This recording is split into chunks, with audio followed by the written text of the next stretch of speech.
worthy proclaim in the presence of many witnesses, and entrust them to reliable people who will be able to teach others also. Take the teachings you heard me proclaim in the presence of many witnesses, and entrust them to reliable people who will be able to teach others also. Take the teachings you heard me proclaim in the presence of many witnesses, and entrust them to reliable people who will be able to teach others also.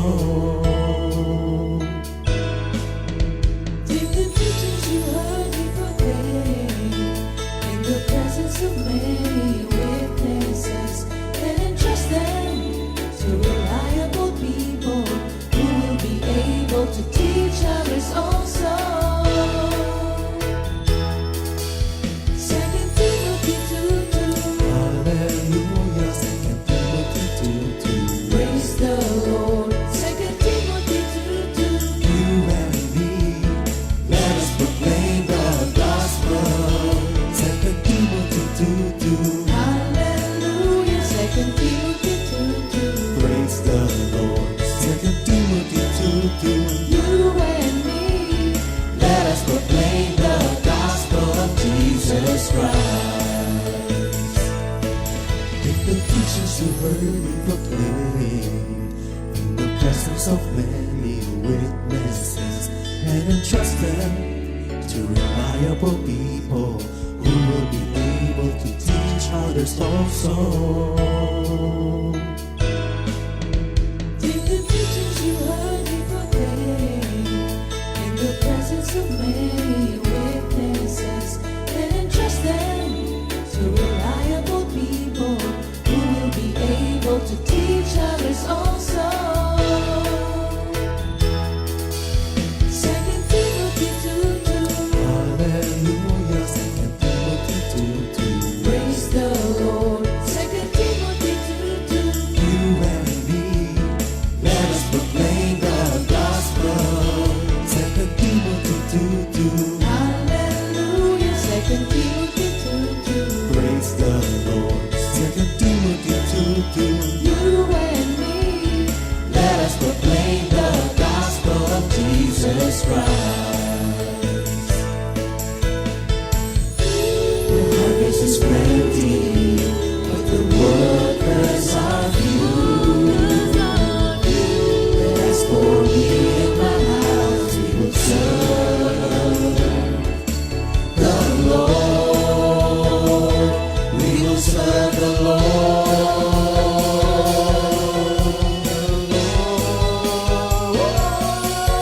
2 Timothy 2:2. Hallelujah. 2 Timothy 2:2. Praise the Lord. 2 Timothy 2:2.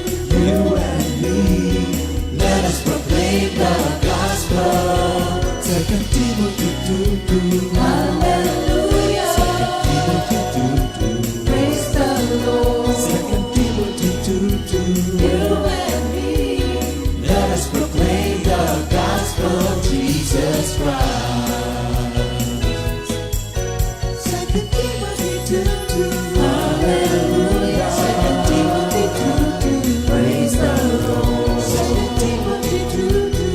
You and me, let us proclaim the gospel. 2 Timothy 2:2. Hallelujah. 2 Timothy 2:2. Praise the Lord. 2 Timothy 2:2.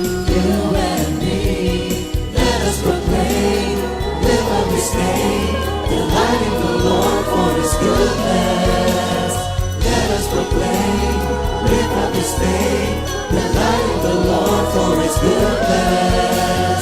Let us proclaim, live up His name, delighting the Lord for His goodness. And He's God.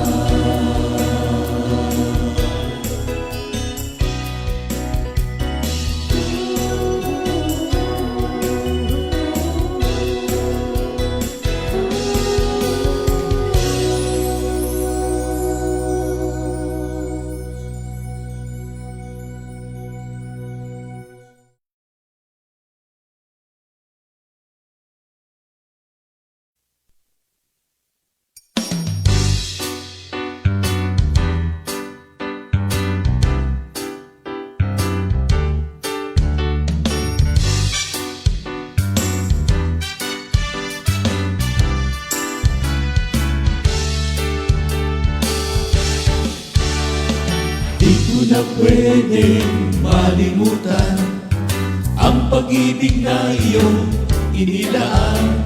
Magbuhat sa krus nang ikaw ay lumisan, tunay na pag-ibig ang iyong iniwan.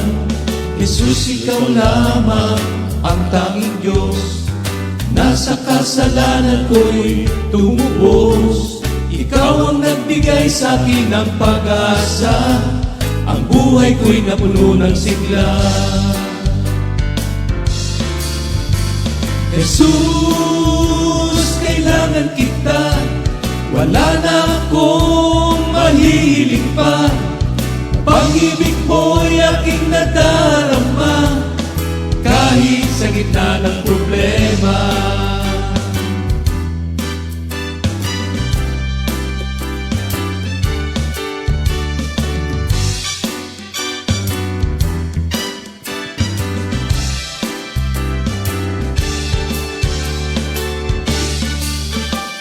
Hindi ko na pwedeng malimutan ang pag-ibig na iyong inilaan.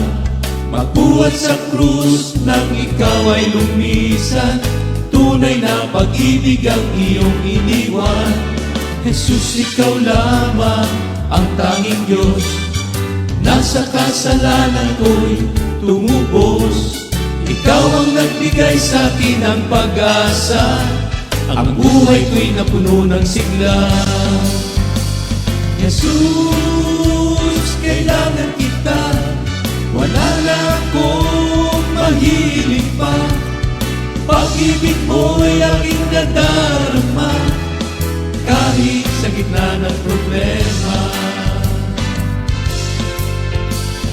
Huwag mo kong iiwan, huwag pababayaan, yan sa mo ko, O Jesus. Huwag mo kong iiwan, huwag pababayaan, yan sa mo ko, O Jesus. Jesus, kailangan kita, wala na akong mahihiling pa. Pag-ibig mo'y aking nadarama, pupuri sasambahin kita, pupuri sasambahin kita, pupuri sasambahin kita.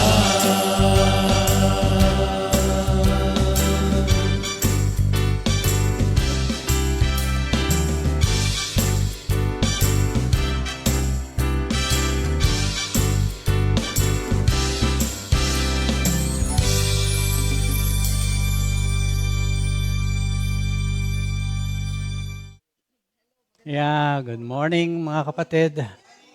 Good morning.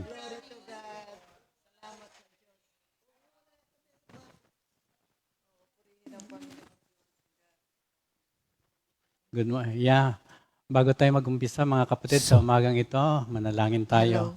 At before that, I would like to read Isaiah 55:3. Incline your ear and come to me. Listen, and your soul will keep alive.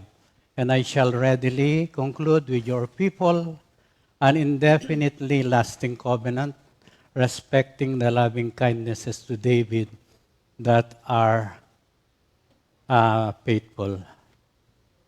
Diyos amang dakila, nagpapasalamat po kami sa umagang ito na muli. Inuutusan mo kami na ma-incline namin ang aming mga tenga at lumapit sa iyo at makinig sa mga mensaheng ibabalita mo para sa amin. Sa amin pong gagamitin, Lord, we invite the Holy Spirit to come down. We pray for the Holy Spirit na maging pagpapala ang umagang ito para sa lahat ng makikinig. Sa lahat ng mga kapatid ko na humayo na kaninang umaga, Lord, be with them for your ever presence. Will be their success, will be their wisdom, their provision, and of course, their protection. Mag-usap ka sa umagang ito, Lord, ang lahat po ay manggagaling sa iyo sa tulong ng Banal na Espiritu kami magbibigay ng pahayag. All power and glory are yours forever. In Jesus' name we pray. Amen. Glory to God. Salamat sa Panginoon sa muli niyang pagbibigay sa atin ng malayang oras upang tayo po ay muli makapag-aral ng kanyang mga banal na salita. At sa ating pagpapatuloy ng pag-aaral natin tungkol sa sanctification, ay tatalakayin natin ang ating Bible verse na Romans 6 verses 22 to 23. At binigyan natin ito ng titulo na Be Prepared. But over and above, ay basahin muna natin yung ating memory verse for the week. Itong 1 Thessalonians 5:19, do not quench the spirit. okay. Sa Tagalog, huwag ninyong hadlangan ang Espiritu Santo. Purihin ang Panginoon, isang banal na salita na ating Panginoon. Bigyan natin ng pansin, mga kapatid. Ang banal na Espiritu ay mahalaga sa buhay natin. Bigyan natin siya palagi ng puwang sa puso natin, sa pang-araw-araw nating buhay. Sundin natin ang mga leadings ng banal na Espiritu sa buhay natin. Siya ay tunay na dakila at maggagabay siya sa buhay natin. Kaya araw-araw, kaya bigyan natin ng halaga ang banal na Espiritu sa buhay natin. Okay.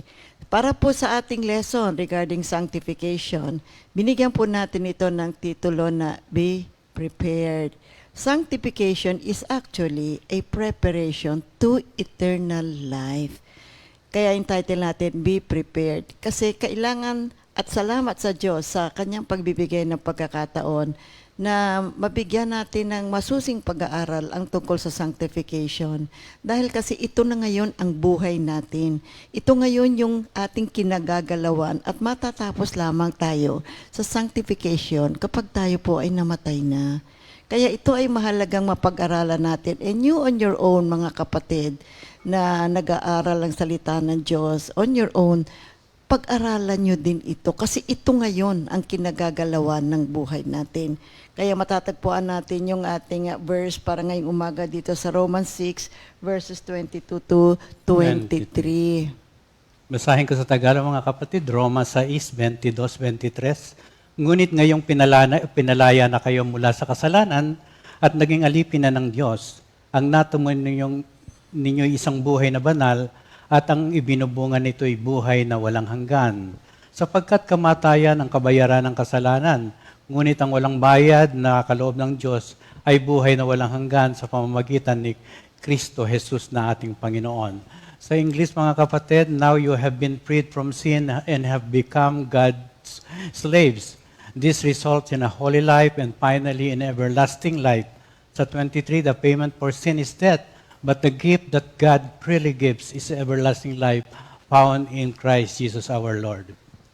Basahin ko rin po sa English Standard Version, sa Romans 6:23. It says, 22. 22 rather, but now that you have been set free from sin and have become slaves of God, the fruit you get leads to sanctification and its end, eternal life. Take note the importance of sanctification process. It leads us to eternal life.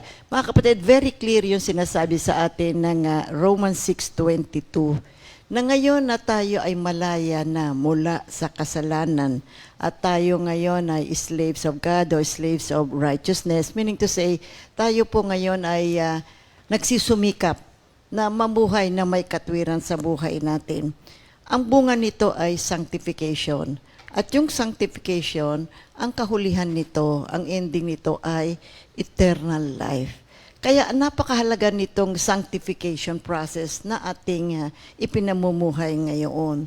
Kasi from this verse, we learn that we have to pansinin natin, maging committed tayo, maging devoted tayo doon sa ating sanctification process na ating kinagagalawan ngayon.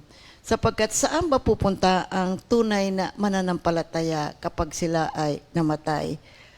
Kailan matatapos ang sanctification? Yan po ay kapag natapos na rin ang ating buhay pag namatay na ang tao. Itong sanctification na ito ay isang panghabang buhay na proseso. Kaya mahalaga po sa ating mga believers na ito ay malalim talaga nating maunawaan. Sapagkat ito ang buhay natin ngayon. Kaya yung Hebrews 13:12, Kaya nga dito sa ating one of the mission statements natin ay continued Christian education. And one of these, yung ginagawa natin sa GMJ, Monday to Friday and until Saturday, may youth tayo. It's part of Christian education na malaman natin ang kabuuan ng ating spiritual na buhay. Kaya nga napaka-importante nito. Sa Hebrews 13:12, gayon din naman namatay si Jesus sa labas ng lungsod upang linisin niya ang tao sa kanilang kasalanan sa pamamagitan ng kanyang dugo. Jesus' blood made it so that we might become more like Him, more righteous and more holy. Ganito ang ginawa ng dugo ni Kristo sa atin, mga kapatid. Kaya napaka-banal na tao ng Diyos at at the same time, God, na tayo tinulungan upang maging maayos ang ating buhay at magkaroon tayo ng sanctified life.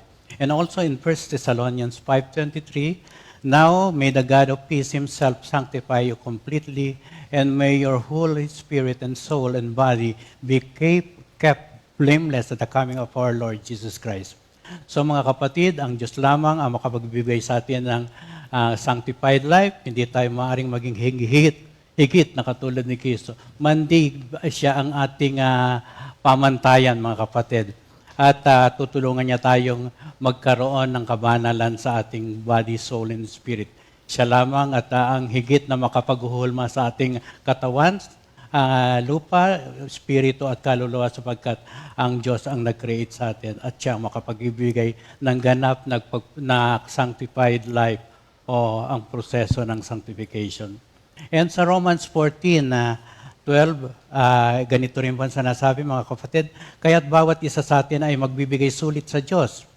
Anong sinasabi nito, mga kapatid? Darating ang panahon ng bawat isa sa atin ay magsusulit sa Diyos kung paano tayo nabuhay. At napaka-importante nitong sanctification process na pinag-aaralan natin.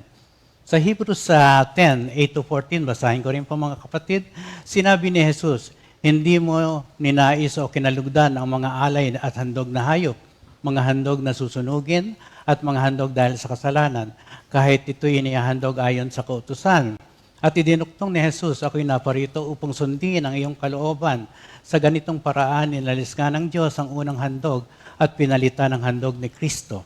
Sa 10, at dahil sinunod niya ang kalooban ng Diyos, tayo ay ginawang banal ni Hesus Kristo sa pamamagitan ng minsanang paghahandog ng kanyang sarili at iyon ay sapat na.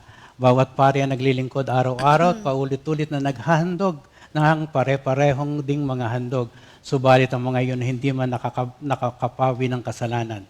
Ngunit si Kristo ay minsan lamang naghandog para sa kasalanan at iyo'y sapat na pagkatapos ay umupo siya sa kanan ng Diyos. Ngayon naghihintay siya roon hanggang sa lubusang pasukuin sa kanya ng Diyos ang kanyang mga kaaway.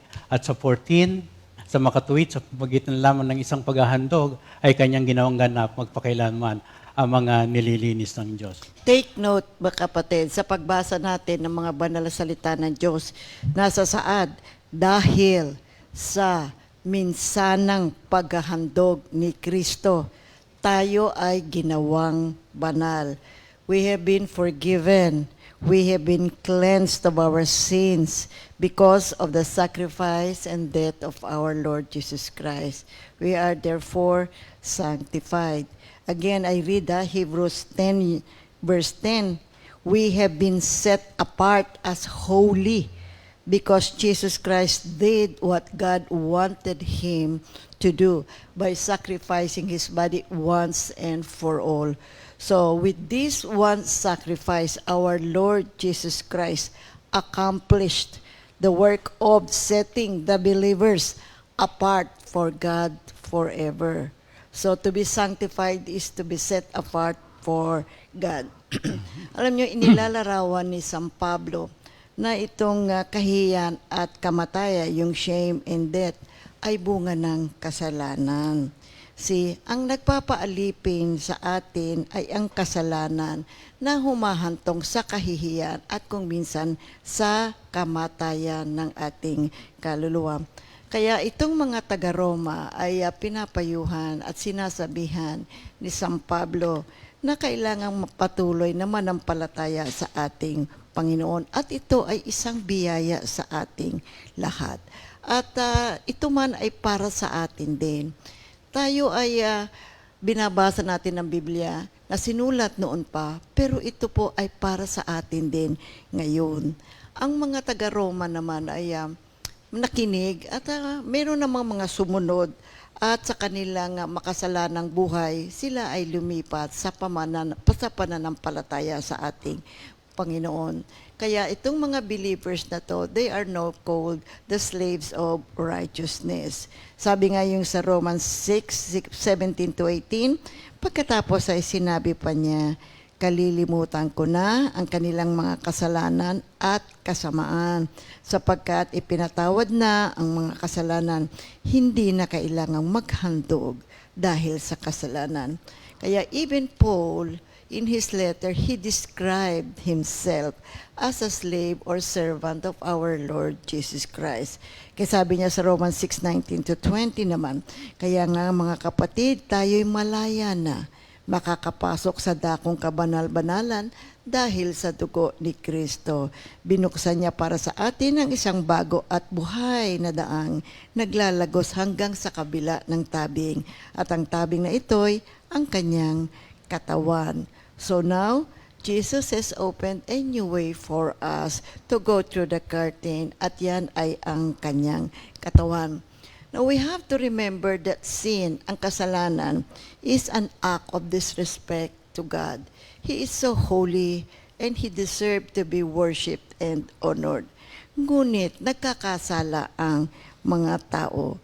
Kaya sabi sa Hebrews 10:29-30, gaano kabigat sa akala ninyo ang parusang nararapat sa mga taong humahamak sa anak ng Diyos, lumalapastangan sa dugong nagpatibay sa tipan at nagpabanal sa Kanya at lumalait sa mapagpalang Espiritu.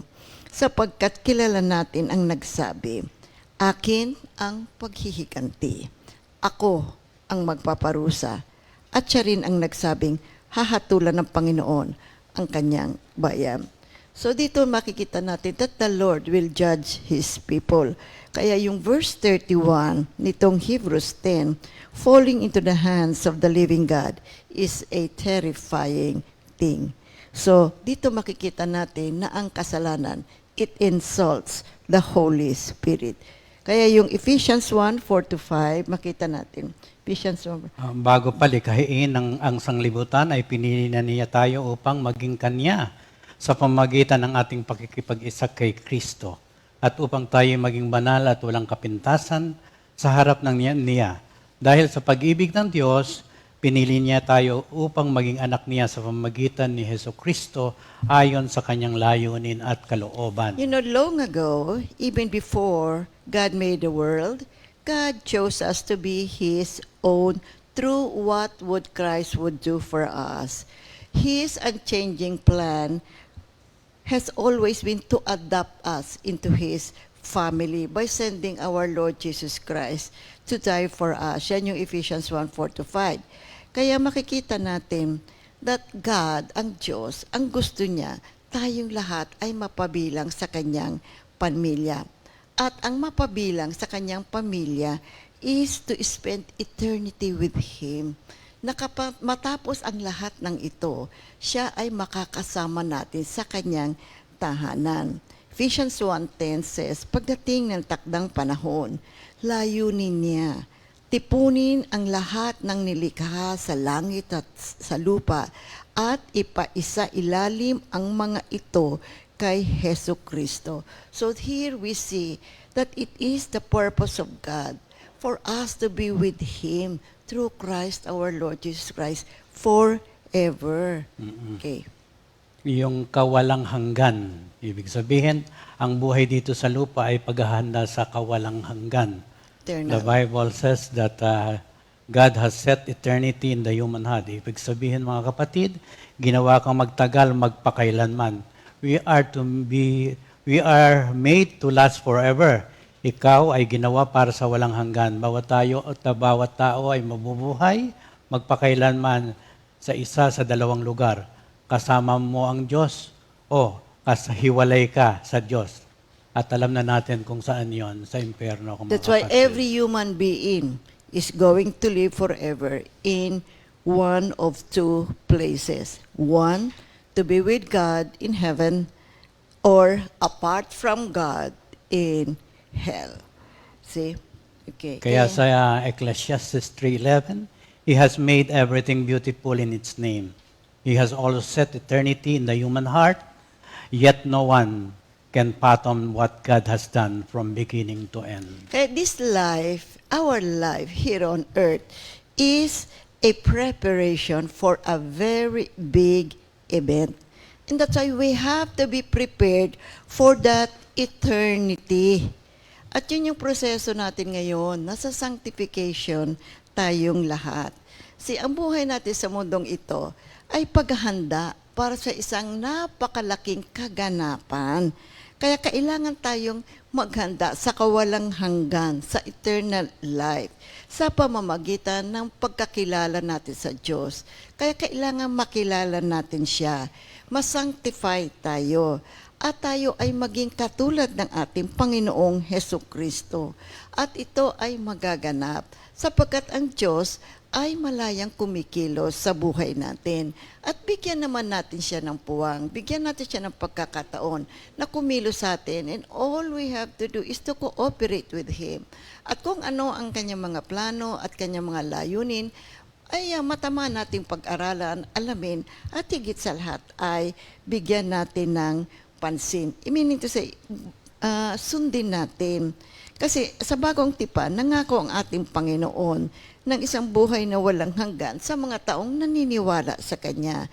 Sinabi niya, binigyan ko sila ng buhay na walang hanggan at hindi sila malilipol at walang sino mang aagaw sa kanila sa aking kamay. Ngayon, John 6:51, Jesus says, Ako nga ang tinapay na nagbibigay buhay na bumaba mula sa langit. Mabubuhay magpakailanman ang sino mang kumain ng tinapay na ito at ang tinapay na ibibigay ko upang mabuhay ang sanlibutan ay ang aking laman. Romans 6:23, the gift of God is eternal life through Jesus Christ our Lord. At sa Ephesians 2:8-9 sa Tagalog, dahil sa kagandahang loob ng Diyos, kayo ay naligtas sa pamamagitan ng pananampalataya. At ito'y kaloob ng Diyos at hindi mula sa inyong sarili. Hindi ito bunga ng inyong manggagawa, kaya't walang ipagmamalaki ang sinuman. So, there is not one thing you can do to earn a place in heaven. It is a free gift from God. So we have to remember, my dear people of God, that there will be a day of accountability. Yun yung Romans 14:12. Kaya't bawat isa sa atin ay magbibigay sulit sa Diyos. Every one of us will have to give an account to God. Tayo po ay nalinis na ng dugo ng ating Panginoong Hesukristo. Ngayong tayo ay nasa sanctification promise. Mag-ingat po tayo. Be careful how we live our lives. Kaya isinulat ni San Pablo, sinasabi niya sa lahat ng babasa ng kanyang sulat, ang pagtitiwala sa ating Panginoon ay isang napakahalagang bahagi ng ating buhay. You know, when we accepted Jesus Christ as our Lord and Savior, we entered into a relationship with Him. At ang relationship na ito, ang siyang magpapabago sa atin bilang isang taong nilikha upang gumawa ng tama at mabuti, maglingkod sa Diyos, sundin siya at magbigay ng luwalhati sa ating Panginoon. So ito po ay isang magandang balita para sa ating lahat na dahil sa isang maayos, tama, mabuting buhay, dahil sa ating relasyon sa ating Panginoong Hesukristo at sa pamamagitan ng ating buhay na matuwid, tayo po ay nasa sanctified, nagiging banal. At ang bunga nito ay magdadala sa atin sa buhay na walang hanggan. That's why our life today is a preparation for that very big event. So living the natural consequence of living a righteous life is sanctification and eternal life. So therefore, sanctification is a process of being changed in ourselves to become more and more like our Lord Jesus Christ. God is changing us. God wants to see Jesus in our lives. And so therefore, we become holy because God is holy. And ultimately, so the result of this path, see, we will become Christ because in Him we have eternal life. And therefore, we will share the glories of God forever. So 1 John 3, verses 2 up to 9, ngunit alam nating sa pagdating ni Kristo, tayo magiging katulad niya. Sapagkat makikita natin kung sino talaga siya. Kaya't ang sino mang may ganitong pag-asa kay Kristo ay nagsisikap na maging malinis tulad niyang malinis. Ang bawat nagkakasala ay lumalabag sa kautusan ng Diyos, sapagkat ang kasalanan ay paglabag sa kautusan. Nalalaman ninyong naparito si Kristo upang pawiin ang ating mga kasalanan at siya'y walang kasalanan. Ang nananatili sa Kanya ay hindi nagpapatuloy sa pagkakasala. Ang sino man nagpapatuloy sa pagkakasala ay hindi nakakita ni nakakilala man sa Kanya. Mga anak, huwag kayong palinlang kanino man. Ang sino mang gumagawa ng matuwid ay matuwid tulad ni Kristo. Ang nagpapatuloy sa pagkakasala ay kampo ng diablo sapagkat sa simula pa ay nagkakasala ng diablo. Kaya't naparito ang anak ng Diyos upang basakin ang mga gawa ng diablo. Sa 9, ang mga anak ng Diyos ay hindi nagpapatuloy sa pagkakasala sapagkat nananatili sa kanila ang binhing mula sa Diyos. Dahil ang Diyos ang Ama nila, hindi sila maaaring magpatuloy sa pagkakasala. Dito natin makikilala kung sino ang mga anak ng Diyos at sino ang mga anak ng diablo. Now, bakit mahalaga ang eternal life? Bakit mahalaga to? Palaging binabanggitin nyo sa inyong mga pagtuturo ang tungkol sa eternal life. You know, ibig sabihin kasi nito, kapatid, yung buhay natin, pag natapos na dito sa lupa, it doesn't end here. May continuation doon sa kabilang buhay na kasama na natin ang ating Panginoon. So this is something very beautiful na ibinabigay, ipinangako ng ating Panginoong Hesukristo sa mga matapat na mga believers. Now, since there is a day of accountability, what do we have to do? We have to be zealous in our sanctification process. Nandoon talaga yung ating great energy. Ano ba ibig sabihin ng zealous? Yung zealousness. There must be a great energy. Andun talaga yung ating pagsusumikap. Andun yung ating enthusiasm. Enthusiastic tayo na marating natin ang buhay na walang hanggan. Napag-aaralan natin ito, marami tayong nababanggit kung ano ito. Ngunit hindi ba't mas mabuti, mas maganda na tayo ay naroroon at talagang personally nakikita natin kung ano itong buhay na walang hanggan. And so therefore, we must be zealous. We must be eager. See, we must be vigorous, devoted, wholehearted, earnestly live the sanctification process with passion, with commitment, with enthusiasm, with sincerity, with devotion. So we need to prepare.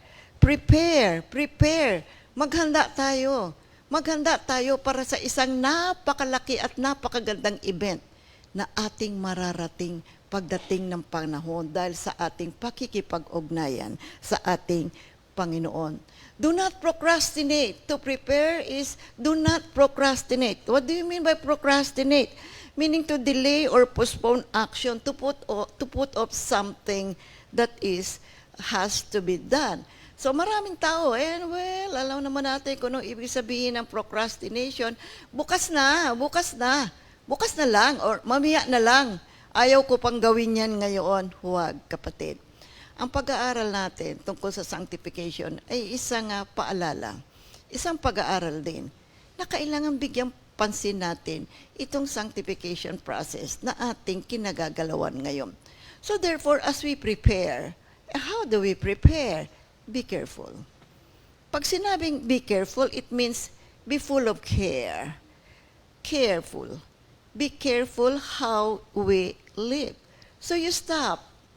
You pause. You are quiet. Because God said in Isaiah 46:10, be still and know that I am God. And then look at yourself. Look at your lifestyle. Look at the way you live. See? Look at the Bible. Very important. Because it is the guide to holy living. And then listen. Meditate on the Word of God. Listen to what God is saying. To listen is to do what you heard from God. We must be zealous. We must be enthusiastic in our sanctification process. Kaya we must be eager and we must show interest in pursuing holiness. And this is a characteristic na mabuting ang lahat ng mga believers ay magkaroon. It is very important, therefore, that we as Christians must have a zeal for God and for the things of God. Kaya ano ang ating mabuting example regarding this preparation for eternal life? Narito makikita natin The parable of the 10 virgins, mga kapatid. Ito yung one of the best example, the importance of preparing and getting ready, mga kapatid. Matthew 25, verses 1 to 13, the parable of the 10 virgins, talinghaga tungkol sa 10 dalaga. Ang kaharian ng langit ay may tutulad dito. May 10 dalagang lumabas upang sumalubong sa kalalaking ikakasal. Bawat isa'y may dalang ilawan, at ang 5 sa kanila ay hangal, at ang 5 na may matatalino. Ang mga hangal ay nagdala ng kanilang mga ilawan, ngunit hindi nagbaon ng langis. Ang matatalino na may nagbaon ng langis, bukod pa sa nasa kanilang mga ilawan. Naantala ang pagdating ng lalaking ikakasal, kaya't inantok at nakatulog sila sa paghihintay.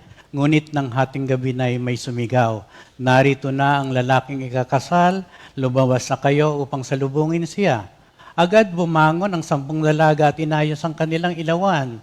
Sinabi ng mga hangal sa matatalino, bigyan naman ninyo kami kahit kaunting langis. Aandap-andap na ang aming mga ilawan. Baka hindi ito magkasya sa ating lahat. Mabuti pumunta muna kayo sa tindahan at bumili para sa inyo. Tugon naman ng matatalino. Kaya't lumakad ang 5 dalagang iyon upang bumili ng langis. Habang wala sila, dumating ang lalaking ikakasal. Ang 5 nakahanda ay kasama niyang pumasok sa kasalan at isinara ang pinto. Pagkatapos sumating naman ang iba pang dalaga, Panginoon, papasukin po ninyo kami. Pakiusap nila. Ngunit tumugon siya, sino ba kayo? Hindi ko kayo kilala. Pagkatapos nito'y sinabi ni Jesus, kaya't magbantay kayo sapagkat hindi nyo alam ang araw o ang oras man. So ano ang objective ng pagtuturong ito about the parable of the 10 virgins? To encourage each one to become spiritually prepared for the second coming of Jesus Christ. Who are the 10 virgins, the young virgins? It represents the believers. Why were the 5 virgins wise and the other 5 virgins foolish? How did the foolish let their oil lamp run out? How did the wise keep their oil lamp full? Sa Matthew 25:3, sinabi nga, the foolish ones took their lamps but did not take extra oil with them, while the wise ones took containers full of oil for their lamps. Now, what are the analogies in the parable? Meron yan. So, this is about the second coming of our Lord Jesus Christ. Now, the bridegroom to come. Sino ba yung bridegroom na padating? It's none other than our Lord Jesus Christ. The midnight arrival, it refers to the second advent. The virgins waiting. Who are the virgins waiting? They are the church members. They are those who profess to know Christ. Then, who are the wise virgins? Who are the wise virgins? They are those vigilant in waiting. They are the prepared Christians. When we say vigilant, ibig sabihin, they are watchful for possible dangers or difficulties. So mahalaga ito, nasa saad. They are the prepared Christians, nakahanda. They are the believers who are watchful. Laging matamang tinitingnan ang kanyang kilos, ang kanyang sarili, ang tungkol sa ating Panginoon, kailan ba darating. So He wants to be ready at all times. Not at a particular time na, ay, darating na yung aking Panginoon. No, it's an everyday matter to Him na siya ay laging handa. Now, ikalima, the foolish virgins, sino naman ito? They are the unprepared Christians. They are those who are neglectful in waiting. Sila yung nagpapabaya sa paghihintay. Meron nito at alam natin kung sino ang mga ito. Sinasaad sa atin ng parabolon na ito na kailangan mabuting tayo po ay laging handa, mga kapatid. Kaya salamat sa Diyos sa mga pag-aaral na ating ginagawa. Kaya gamitin natin ang lahat ng ating napag-aaralan sa pang-araw-araw nating buhay upang makamit natin ang ipinangakong buhay na walang hanggan. That's why mahalaga nga, again, I keep on saying that the sanctification process is very important in the life of the believers. O, ika-anim, yung lamps, ano ba ibig sabihin? This refers to faith and works. And then number 7, yung oil.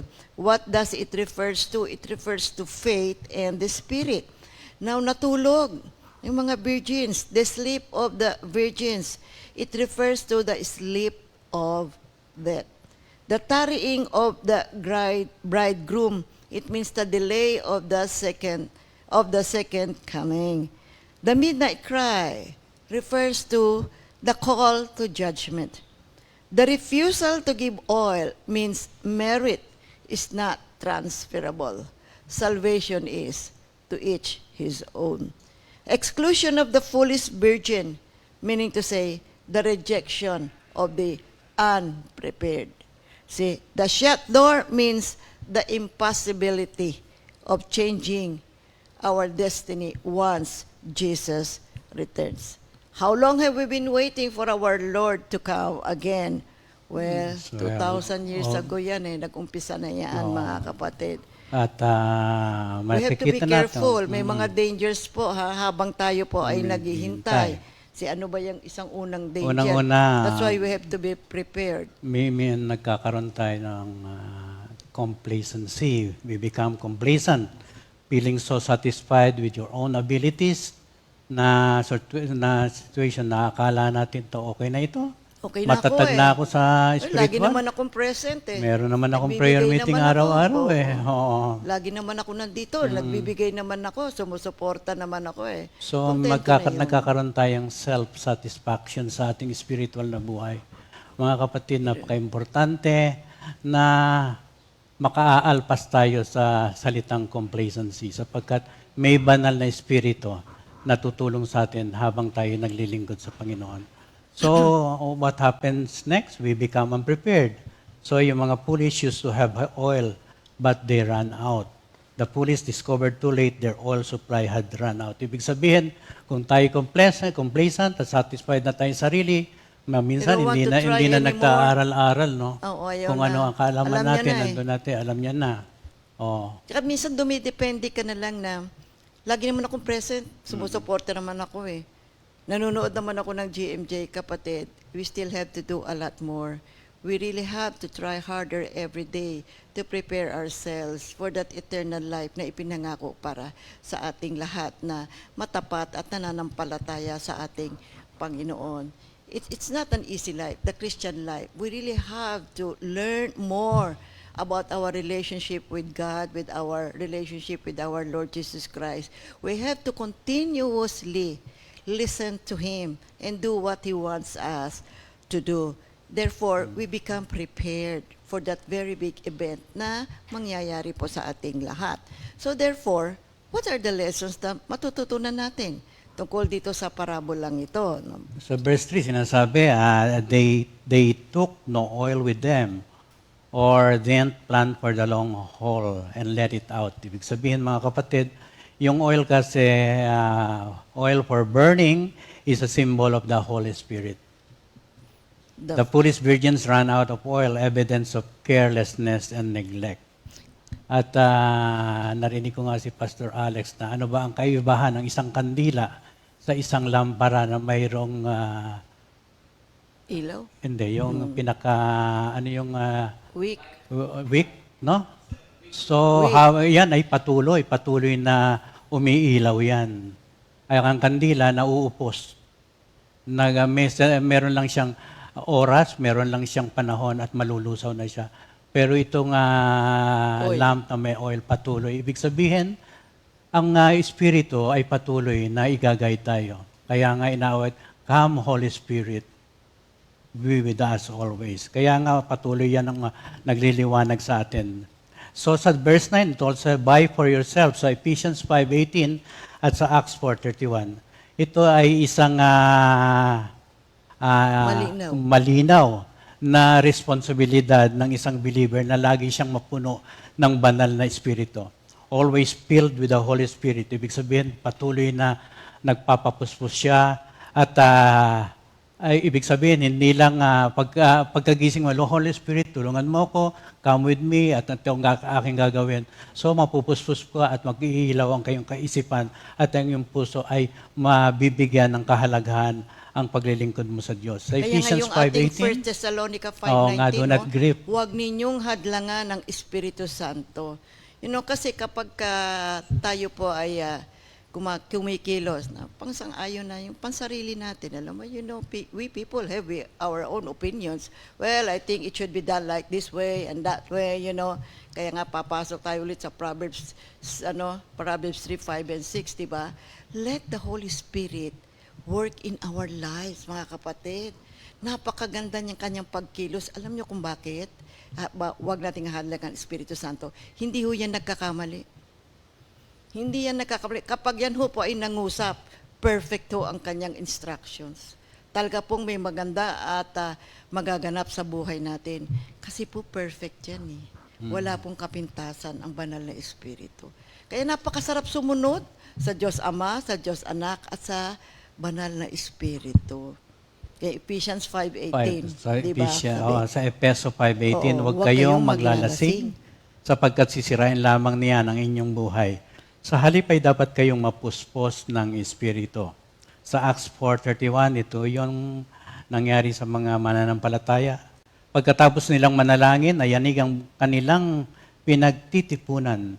Silang lahat ay napuspos ng Espiritu Santo at buong tapang na nangaral ng salita ng Diyos. Dito pa rin sa verse 9, not so, lest there be not enough for us and you. Ang ibig sabihin po nito mga kapatid, hindi talaga ho namigay yung wise virgins ng oil doon sa naubusan. What does it mean? It means that we cannot borrow salvation. Others cannot make our salvation. Hindi pwedeng kikilos ang ibang tao para sa ating salvation. Salvation is to each his own. Every person must come to Christ, must receive Christ as his Lord and Savior. Minsan kapag mayroon kang mag-invite ka ng iba, sasabihin nila, ay, yung uncle ko pare na eh. Meron pa nga akong isang auntie, madre. It's okay na. Bakit kailangan pa akong sumama sa inyo? You see, may mga ganun tao ho. You see, ay, ang mother ko, laging nagnonobena. Sinasama pa nga yung bunso kong kapatid, lagi nga silang nagsisimba. Hindi po. Kailangan po, individually, we must come to Christ. Our salvation, it comes from our Lord. Kailangan po tayong lumapit sa Kanya. Sapagkat sa Kanya, tanging pangalan lamang niya ang ibinigay ng Diyos para sa ating kaligtasan. Ikaapat, not all who are waiting and expecting to see Jesus are ready to see Jesus. So yun yung sinasabi natin, that we need to prepare. So dumating yung point na all these virgins became drowsy at natulog. So, itong panahon na to, itong time na to, natulog eh. Dapat itong mga foolish virgins, lumakad na lang sila at bumili ng additional oil na kanilang magagamit. So, they had the time and the opportunity, pero hindi nila ginamit. What did they do? Natulog sila. You see? Kaya anong nangyari? Nung naubos na yung kanilang oil, wala na. Kaya the door was shut. And this refers to a sudden revelation. Anong revelation ito? That when God comes again, it will be totally too late for anyone standing before God to change our destiny. It is now the day of salvation. So while we still have the time and the opportunity, prepare ourselves. See, kaya tinawag nga itong yung pagtulog nila, it is a sleep to death. Dahil hindi ka nag-prepare eh. Nandito na lahat. Sabi nga sa muling pagpurito ni Kristo, hindi na ho natin mababago yung ating katayuan. Ito na yung panahon na kung saan po tayo mapupunta at makapagpapatuloy ng ating buhay. Tayo ba ay makakasama natin ng ating Panginoon o malayo tayo sa Panginoon pagkat nandoon tayo sa lugar ng hell? You see, yung Luke 13, 23 Luke to 13, 28. 23 to 28. Habang nagpapatuloy si Jesus papuntang Jerusalem, siya'y nagtuturo sa bawat bayan at nayon na kanyang dinaraanan. Minsan may ganitong nagtanong sa kanya, Ginoo, kakaunti po ba ang maliligtas? Sinabi niya sa kanila, pagsikapan ninyong makapasok sa makipot na pintuan. Sinasabi ko sa inyo, marami ang magpupumilit, pumasok ngunit hindi makapapasok. Kapag tumayo na ang pinuno ng sambahayan at isinara ang pinto, magtitiis kayong nakatayo sa labas at katok ng katok. Sasabihin ninyo, Panginoon, papasukin po niyo kami. Ngunit sasabihin niya sa inyo, hindi ko kayo kilala. Sasabihin naman ninyo, kumain po kami at uminom ng nakasalo ninyo at nagturo pa kayo sa mga lansangan. Sasagot naman siya, hindi ko kayo kilala. Lumayo kayo sa akin, kayong lahat na gumagawa ng kasamaan. Iiyak kayo at mangangalit ang mga ngipin kapag nakita ninyong nasa kaharian ng Diyos sina Abraham, Isaac, at Jacob, at ang lahat ng propeta habang kayo na may ipinagtatabuyan. So the Lord is clearly warning all of us. You see, there will be no second chances when He comes for His people. The scripture says the door of salvation will be closed to the unbelieving when this time comes. There will be much regret, there will be much weeping and gnashing of teeth. And theologians call this Jesus' second coming the rapture or the snatching away of the church in 1 Thessalonians 4:17. So pagdating po ng panahon na ito, mga kapatid, wala na po. Hindi na po natin mababago yung ating destiny. That's why we have to prepare now. Maghanda na tayo. Sabi nga ng salita ng Diyos, pumasok kayo sa makipot na daan. Huwag ninyong pansinin yung malawak na pintuan o malawak na daan. Tumungo tayo sa daan ng ating Panginoon. At yung ikan-anim, ang sabi nila, Lord, Lord, Lord, open us. Pagbuksan niyo po kami. Do you know what is this? This is a very serious request. A very serious prayer. Kasi nung bumalik yung mga foolish virgin, see, they wanted to be admitted to the wedding. Sabi nila, Sir, buksan niyo po ang pinto, buksan po ninyo ang pinto para sa amin. But these 5 virgins, pure and righteous, but they were not ready for the bridegroom. See, nandoon kasi yung kanilang pag-attend noon, andun yung kanilang, sabi nga nila, sumama kami sa inyo. Nakinig kami nga sa inyo eh. Nagpipreach pa nga kayo doon sa mga lansangan namin eh. But there was a time na hindi po sila fully prepared. Nagkulang yung kanilang oil. So what happened? Ito isang mabuting paalala para sa ating lahat. We should not be complacent. Hindi po tayo pwedeng mag-procrastinate. We have to be serious. We have to be zealous. Hindi natin pwedeng sabihin, well, there's still time, matagal pa yang magaganap. Well, anyway, we're already regularly attending, we're giving our tithes, we're joining naman mga fellowships, nag-outreach pa tayo, di ba? We do a lot of these things in our daily life. Pero malaki po ang hinihiling ng Diyos para sa ating lahat. Na tayo ay talagang maging zealous, maging eager, maging intense yung ating pagnanasa na makapasok sa ipinangakong buhay na walang hanggan. Kaya kung tayo po ay buhay pa, di ba? Ito po ay time and opportunity na tayo po ay maghanda, na ating sikapin sa lahat ng ating makakaya, na tayo po ay maging handa pagdating ng ating Panginoon. Nabanggit ka ni Pastor kahapon, may nagsabi, yung bang long life ay blessing or hindi. Kapatid, ano man po ang kinalalagyan natin, lahat yan po ay pagpapala ng Diyos. Let us make use of the opportunity that God is giving us. But when the time is up, the time is up. But the important thing, we should be ready. There was a call, Lord, buksan mo naman. Buksan. What is the reply of the bridegroom? Ang sabi niya, I tell you the truth. I do not know you. Hindi kita kilala. Kaya yung Isaiah 55, verses 6 to 7, Hanapin mo si Yahweh habang siya'y matatagpuan. Manalangin ka sa Kanya habang siya'y malapit pa. Dapat nang talikuran ang mga gawain ng taong masama at dapat magbago ng pag-iisip ang taong liko. Sila'y dapat manumbalik at lumapit kay Yahweh upang kahabagan at mula sa Diyos makakamit nila ang kapatawaran. At dito rin sa naisulat ni Haring David sa Psalm 51, on your own. At lagi nating binabanggitin ito for our own self. It is David's beautiful prayer for forgiveness. At sa Romans 10:13, sinasabi sa kasulatan, maliligtas ang lahat ng tumatawag sa pangalan ng Panginoon. Kaya nga yung salitang I don't know you, I know you not, ito po ay napaka-sad reality. Sa Matthew 7, napakalungkot.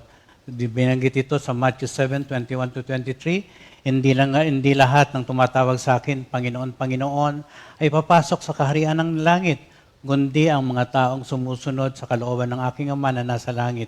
Sa araw ng paghuhukom, marami ang magsasabi sa akin, Panginoon, hindi po ba't sa iyong pangalan ay nangaral kami, nagpalayas ng demonyo at gumawa ng mga himala? Ngunit sasabihin ko sa kanila, hindi ko kayo kilala, lumayo kayo sa akin, kayong mga gumagawa ng kasamaan. So when we truly love God, mga kapatid, we are truly known by God. Kilala tayo ng ating Panginoon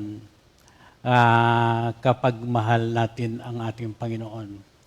In the words of Apostle Paul, if anyone loves God, he is known by God. 1 Corinthians 8:3, ang umiibig sa Diyos ay kilala ng Diyos. Kaya mga kapatid, alam nyo, kapag maganda na yung kalalagayan natin at tayo naman ay lumalago sa ating buhay espiritual, you see, alagaan natin, magpatuloy. Huwag dumating sa point na kung maganda na yung kalalagayan natin at maayos naman yung pagpapala nating dumarating mula sa Panginoon at nabibigyan natin ng kaluwalhatian na ating Panginoon, magpatuloy. Ipagpatuloy natin. Huwag tayong tumulad dito sa mga virgins na ito. Pumunta sila ron eh. May dala silang oil eh. Pero, na-stop, nawalan, naubos ng oil. Kaya hindi sila nakapasok. So kung maganda na yung kalalagayan natin ngayon, maayos yung ating spiritual life, ipagpatuloy mga kapatid. At higitan pa, pagsumikapan pa natin na mabigyan natin ng kaluwalhatian ang ating Panginoon sa ating buhay ngayon. So, let's talk about the words, I never knew you. Ayun, nasagot ng bridegroom eh. Depart from me. In a relational sense, these people to depart never truly have a true relationship with God. You see, yun ang sinasabi ko eh. Kapag nandiyan na tayo at maayos yung relasyon natin sa Diyos, huwag ho natin pabayaan ito, kapatid. Ingatan natin yung relasyon na hawak natin ngayon. Itong biyaya na ito ng Diyos na siya rin naman ang nagbigay sa atin. Ang mapalapit sa Diyos ay isang napakalaking biyaya, isang malaking grasya na bigay sa atin na ating Panginoon. I-treasure po natin ito, mga kapatid. In the intellectual side of the word, you see, I never knew you. this prayer shows indeed that Jesus knows everyone. Maaring nagpapakita ang ibang tao na sila ay nakipag-isa o sila ay nananampalataya, pero alam ni Jesus ang laman ng puso ng bawat isa. Kaya yung Isaiah 29 verse 13, Sasabihin naman ni Yahweh, sa salita lamang malapit sa akin ang mga taong ito, at sa bibig lamang nila ako giginagalang, subalit inilayo nila sa akin ang kanilang puso, at ayon lamang sa utos ng tao ang kanilang paglilingkod. Sabi naman, watch therefore, sa verse 13. Watch therefore. Binanggit yung watch therefore. So meaning to say, this is a reminder. A sober reminder. What does it mean to watch? To watch means to stay alert, to stay on guard, as if something is going to happen. That's why we are being reminded, we are being advised to be careful. Be full of care. Yun ang ibig sabihin nun. Be careful. Be full of care. Manatiling alerto at nagbabantay. So, to watch means to remain vigilant in prayer, in the study of the Word, in the purity, in holiness. See, let us be always be filled with the Holy Spirit. Manatili tayo pong nagbabantay. Babantay saan? Anong babantayan ko? Yung ating sarili. Kasi minsan nawawala tayo po sa sarili natin Sasabihin, ay, mali. Ay, may nagawa ako. You see, kailangan po bantayan natin kasi kapag mali, huwag gawin. Alam naman natin, minsan, andun yung tulong ng Banal na Espiritu, sasabihin sa'yo, oy, huwag mong gawin yan. That's not right.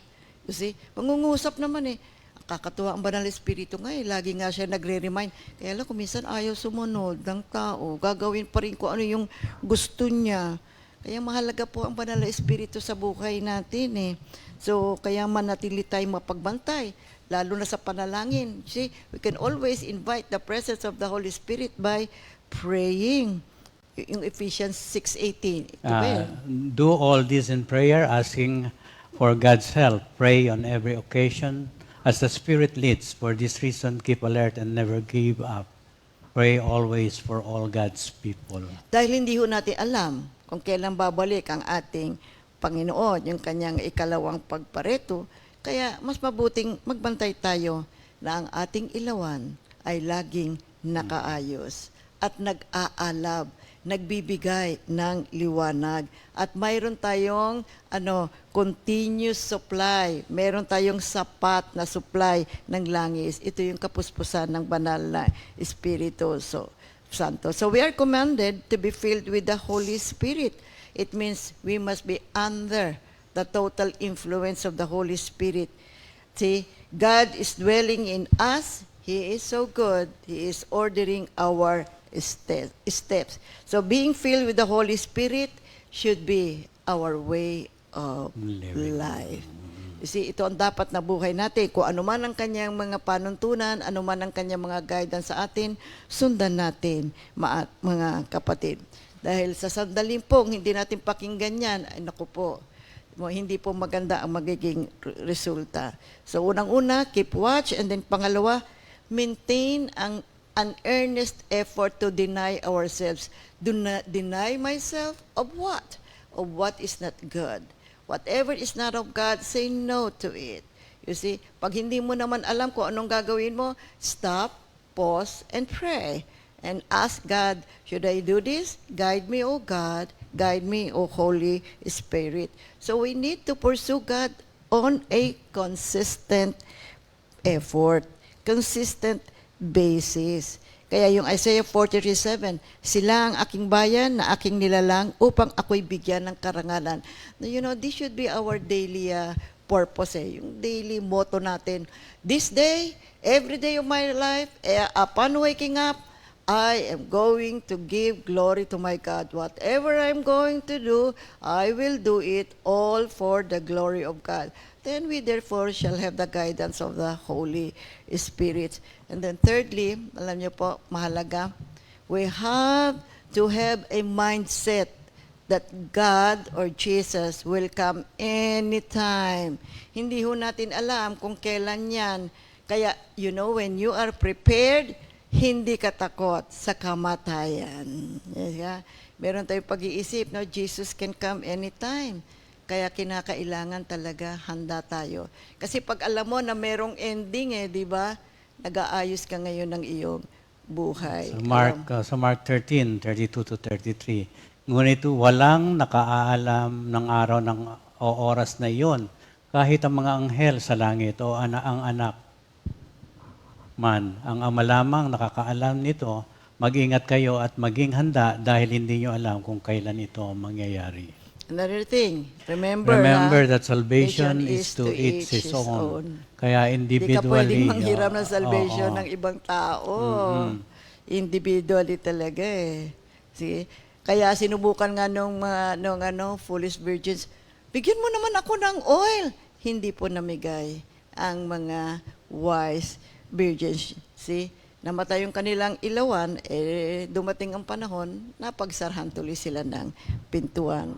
Another thing, ikalima, we have to trim our wick daily for the fullness of God's light.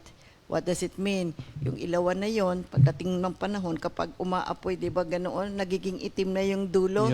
Pag hindi mo pinutol na ginupit, namamatay yung light So, ganun din sa buhay natin, wag natin pabayaan. Ito, kailangan po, it means, yung mga itim na yon, alam niyo kung ano yon? Kasalanan ho yun. It refers to sin. Na kapag hindi mo inalis at binayaan mo lang yan, yung sin na yan, ang magpapadestroy ng inyong buhay. See? Kaya yung 2 Corinthians 5:9, Kaya naman, ang pinakananais namin ay maging kalugod-lugod sa Kanya, maging nasa katawang lupa o maging nasa piling niya. Sapagkat lahat tayo haharap sa hukuman ni Kristo at tatanggap ng nararapat ayon sa ating mga gawang mabuti o masama nang tayo nabubuhay pa sa katawang ito. Okay. Now, if your lamp is empty, meaning there's no oil, flickering, no trim, untrimmed, hindi mo pinuputol, my dear people of God, blame no one but yourself. You see? Kung ang inyong lamparo wala ng laman, mababa, hindi mo kasi pinutol, wag mo na sabihin kasi si ganun, kaya ako nakaganit si ganun. No. There is no one to blame but yourself. You see? Dala po natin ang buhay natin Andiyan po yung instructions ng Panginoon. Pakinggan natin, sundin natin. Dito nga sa Exodus 27:20-21. Tingnan nyo, may instructions ang Panginoon. Tingnan nyo. Exodus 27 verses 20 to 21. Pagdalhin mo ang mga Israelita ng pinakamainam na langis ng olibo para sa mga ilaw upang ito'y manatiling nagniningas. Aalagaan ito ni Aaron at ng kanyang mga anak sa toldang tipanan. Ito ilalagay sa labas ng tabing, sa tapat ng kaban ng tipan. Hindi nila ito pababayaang mamatay mula hapon hanggang umaga at habang panahon gagawin ito ng mga Israelita at ng kanilang buong lahi. Alam nyo, sa Old Testament, we call this the power of the candlestick. Sabi ng Panginoon sa Exodus 25:6, bring pure olive oil for the light, to cause the lamps to burn continually, sa Leviticus 24 verse 2. Because the substance of the power, para yung ilaw na yon ay malatiling nakailaw. Mayroong maliit na apoy doon sa dulo. You see, ang power po noon nanggagaling doon sa oil. Kaya yun ay importante. So the Israelites was instructed to use pure olive oil for the light. And they are instructed never to let the olive oil be gone o maubusan. At magkatapos, yung lamp mawawala na, mamamatay na. So they must always have a continual supply of the oil to replenish the lamp. You know, the olive oil is a beautiful emblem of the Holy Spirit.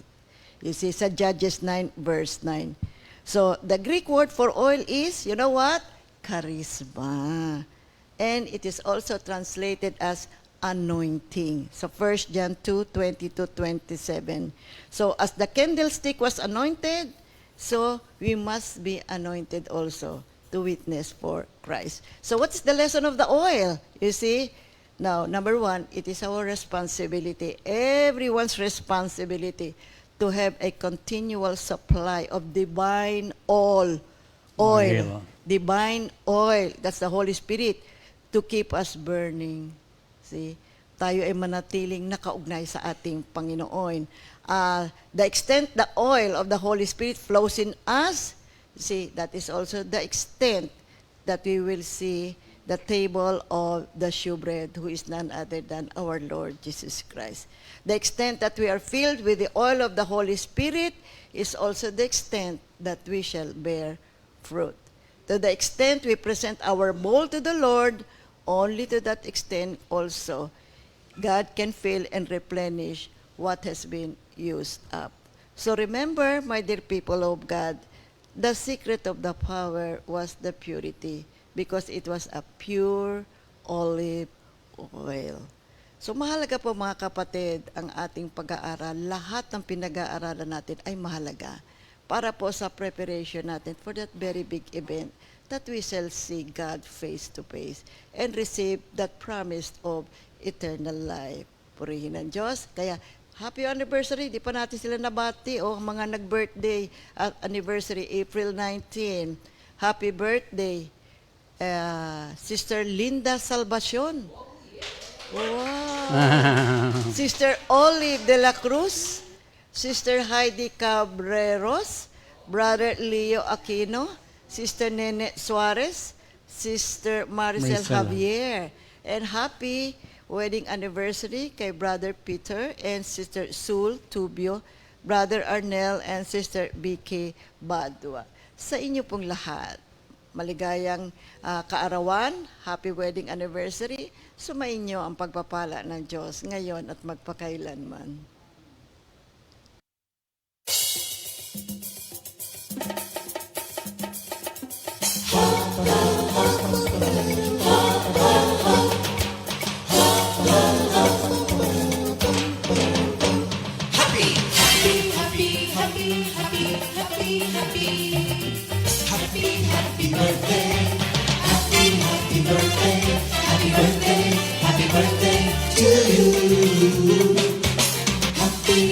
Anniversary, happy anniversary, happy, happy, happy anniversary.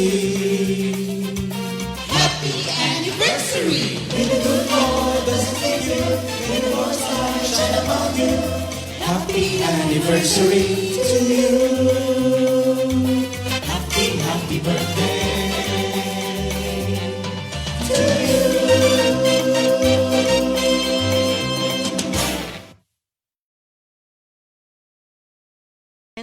Di ba mga kapatid? Si LSS May 11 sa Prime Power Makati area at LSS May 11 din. Kapatid, sa Kuya po, Nueva Ecija. May 11 na ho yan mga kapatid. So, together with Tarlac, Paniki, Kapas, and Bulacan. Bulacan. Remember mga kapatid, yung ating pong LSS are open to all our members who are already attending our prayer meeting and fellowships. Karangalan, Evan. Oo, tapos meron din po tayong annual flu vaccine, 4 strains now available from Brother Doc Monfedere. It's 1,200 per person on April 27, Saturday at Comfy Parañaque 1 p.m. And there's a deadline of confirmation on April 25 para mo ma-prepare itong mga vaccines na ito. And also tonight at 6 o'clock ay anniversary po ng Karangalan prayer group. Kaya kayo po inaanyayahan po nating lahat na dumalo. Now, my dear people of God, sanctification process is very important to the life of every Christians. Kaya mabuting bigyan natin ng masusing pag-aaral, kaalaman, pag-unawa, atong sanctification. Bigyan natin ng pansin ito. We should be zealous about the sanctification process sa buhay natin because it leads us to a fruitful, holy life that results or ends in eternal life. Because the Bible says, no one shall see the Lord without holiness. Remember, the sanctification process will end when we die, and we shall all give an account to God on how we live our lives. So, closing prayer. Diyos na makapangyarihan sa lahat, nagpupuri po kami at nagpapasalamat sa mga biyaya ng iyong salita na pinagkaloob sa amin sa oras na ito. Pagpalain mo po ito at makatugon kami sa iyong panawagan na the sanctification is part of our life. Sinabi mo nga sa Isaiah 48, the grass withers, the flower fades, but the word of our God stands forever. Kaya nga Lord, binibigyan namin ng kahalagahan ang pagkakatawag mo sa amin. Manatili kaming tapat, pure, with the help of the Holy Spirit, magagawa namin ito sapagkat ikaw, Diyos, ay banal. Pagpalain kayo ng Diyos at patuloy na ingatan, paliwanagin nawa ng Diyos ang kanyang maliwanag na mukha at patuloy tayong kahabagan. Ilingap nawa ng Diyos ang kanyang maliwanag na mukha at patuloy tayong bigyan ng kapayapaan. All for the glory of God. In Jesus' name we pray. Amen. Narito po ngayon ating new song of the week, Mananatili Sa'yo, composed and arranged by Brother E.J. Inco and Sister Esa Nokum, interpreted by Sister Esa Nokum and Sister Eunice Tama. Accompaniment by Brother E.J. Inco, Brother Angel, and Brother Aaron Nokum. God bless everyone.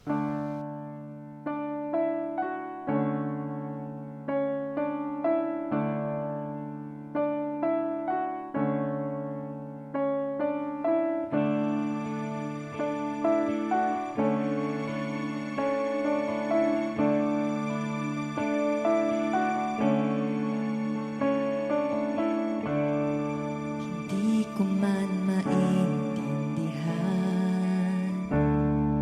wala man akong kakayanan sa piling mo. Ako'y mananahan sa'yo, O Diyos, payapa ang isipan.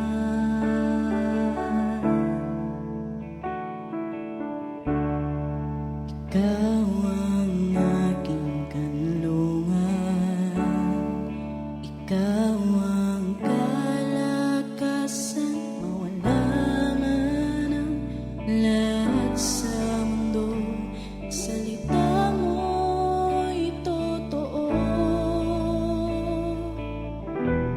Panghawakan ang pangako mo, Panginoon, ako'y sa'yo. Ako'y mananatili, ika'y mabigyang papuri, O Diyos. Susundin ang kalooban mo, ako'y mananatili sa'yo'y magtitiwala, O Diyos. Sambahin ang pangalan mo, ako'y mananatili sa'yo.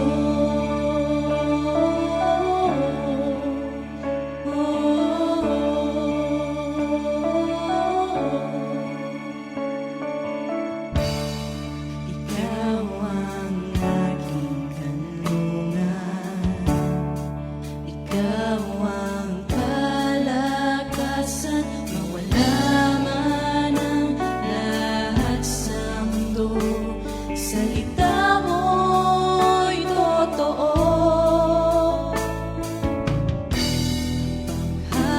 Panghawakan ang pangako mo,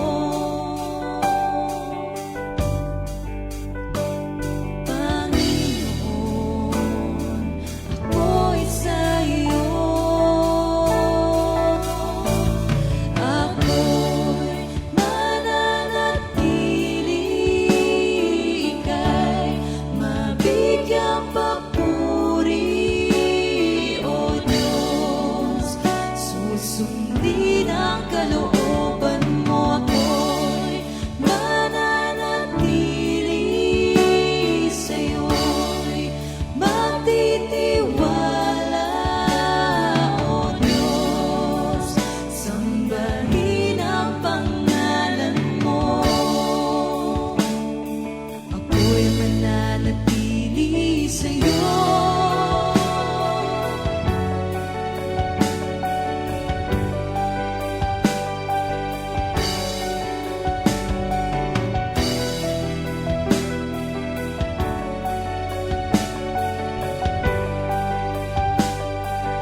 sa iyong mga pangako, ako'y umaasa, palaging sapat.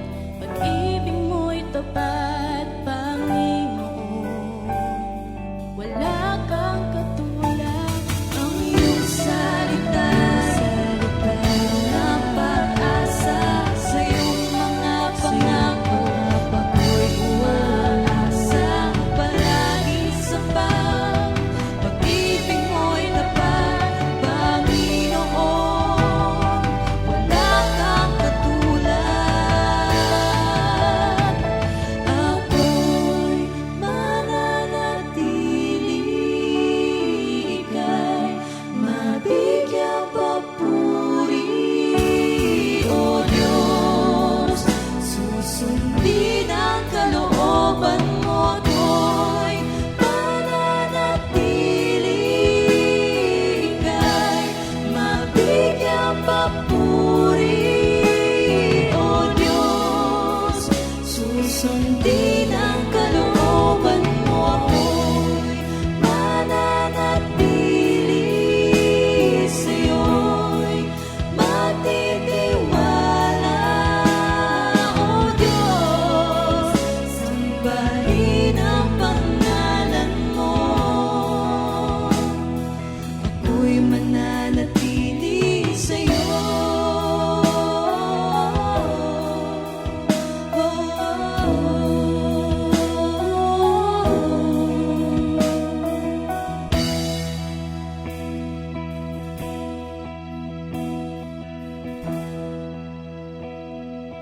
Ako'y mananatili sa'yo.